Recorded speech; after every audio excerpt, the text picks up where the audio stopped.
In my PhD, I have researched an ecological and aesthetic approach to landscape design. And within that, I have focused on heavily disturbed or damaged sites, such as former mines or steelworks. That's good. Let's talk. Yeah. Hi, Patrick. Lena, just a few days ago, we received the fellowship of researchers for the Schumacher Society. And we started working together, and then everybody went their own paths to finish their research. So I'm really curious, on behalf of everyone who's curious, on what your work is about. Would you tell me again? Of course. Would you tell me how your first insight on what you have become curious to research about? Yes.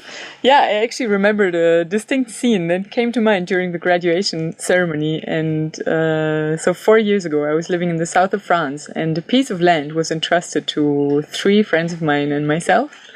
And it used to be a strawberry farm, monoculture farm. There was lots of plastic left. And then it overgrew for 8 years. And that was the point where we began to step onto it. And so we began to work on it. And I think one of the first things we did was to choose a part of the land and to begin to clear it. So we took a scythe, we did everything by hand. We took a scythe and we worked for a couple of hours. And I remember distinctly, like, looking up, seeing what we had done, and asking myself, what have we done here? And is clearing necessarily the beginning of regeneration?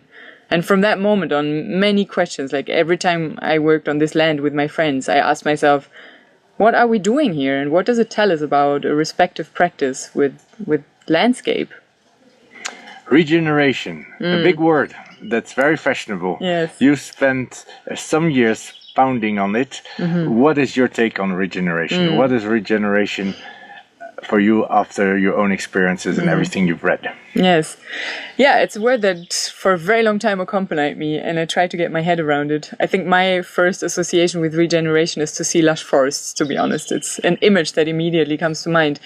But then I asked myself, the reality of the landscapes we're living in is often very different. We're living in urban landscapes, we're living close to landscapes that have been used for industrial purposes, that have been exploited, that are agricultural fields. And I asked myself, well, how do we have a reconception of what regeneration means that actually applies to the landscapes in which both humans and non-human beings are living?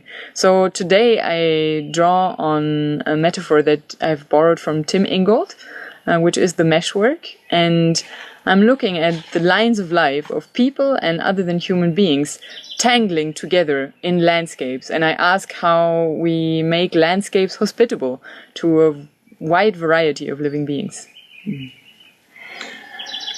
You've done your research in 2 fields, or 2 different realms, at least, or possibly 3. Your practice, the academic world, and the RNA world.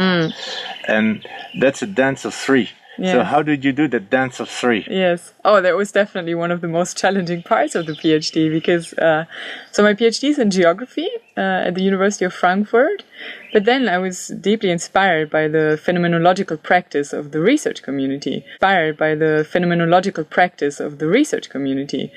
And on top of that, I've drawn on other realms like landscape architecture, design, ecology, and to constantly weave between these approaches was enriching and challenging. Lena, for example, so the research and action community, works a lot with practice and experience-based and with concrete scenes from everyday life. And it was quite challenging to bring that back into the university and to speak with my supervisor there about how do I turn that into material that is accepted in the academic dialogue. We are here in Brazil now, and we were submerged in a practice of educators. To you, are you an educator or a teacher?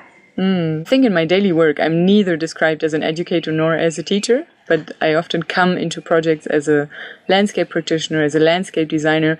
But then I ask myself, how do we see these scenes of professional everyday life as potentially educative? So it's something that always runs with me to ask, how can we learn here together? And I include myself in that. Yes.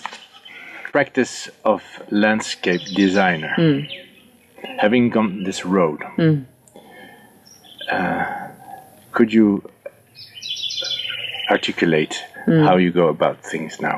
Yes. I think through the work in the research and action community, my understanding of what it means to design has profoundly shifted. In the beginning, I maybe had more of a conception of proposing a form or how something might look like, and gradually through participating in a group of very diverse researchers with very diverse interests and having a landscape practice in which I have a similar setup. I mean, I work with ecologists, with citizens, with the town, with artists, so similar settings.